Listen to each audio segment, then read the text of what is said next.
неміз. Қазіргі уақытта Асқар Алпыстың бесеуіне келдіңіз. Енді өзіңіз негізі көкпарда жүргеніңізге 45 жылдай уақыт болды. Осы ұлттық спорттан, көкпар спортынан не түйдіңіз? Бұл мен сол бірінші көкпарға барғаным, араласқаным сол 69-70 жылдардан бастап көкпарға араласып, көкпар осы несін көріп жатырмын. Ыстық суығына бәрін көріп жатырмыз. Бірақ мен мынау неге 80 жылдан бастап біздің Қазақстан құрама командасына қатыстым. Сол 80 жылдан бастап қазірге дейін 91-ші Союз тарқанға шейін сол Қазақстан командасының капитаны болдым.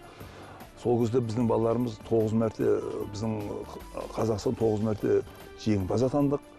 Ал қазіргі кез көкпармен салыстыратын болсақ, бұрынғы көкпарына тауман жердей.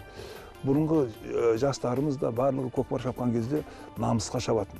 Бұрынғы кезде салым деген әшейін бір үшке қалам, сондай болмаса ешқандай салым жоқ. Бірақ жаңағы бөлінген жағына қарай сол намысқа тартты.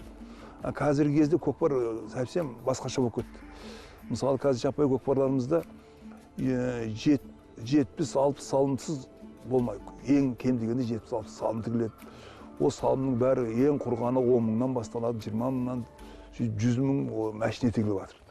Ал қазір намысты біздің жастарымыз ұмытып баратыр. Тек намыс емес, тек қана ақшаға шауып баратыр. Осымыз қызық болмай баратыр. Қазіргі көкпарды тамашалап бәрі жақсы көретіні, осы сіздердің қазір телевидениеге түсіріп жатқан осы командалық ойындарыңды, осыны ең барлық қариялерде, барлық соны менің кезіккенін бәрі сұрайды. Қашан көрсетеді, соны не болады, соны бәрі асыға күтеді. Әбілхан аға, енді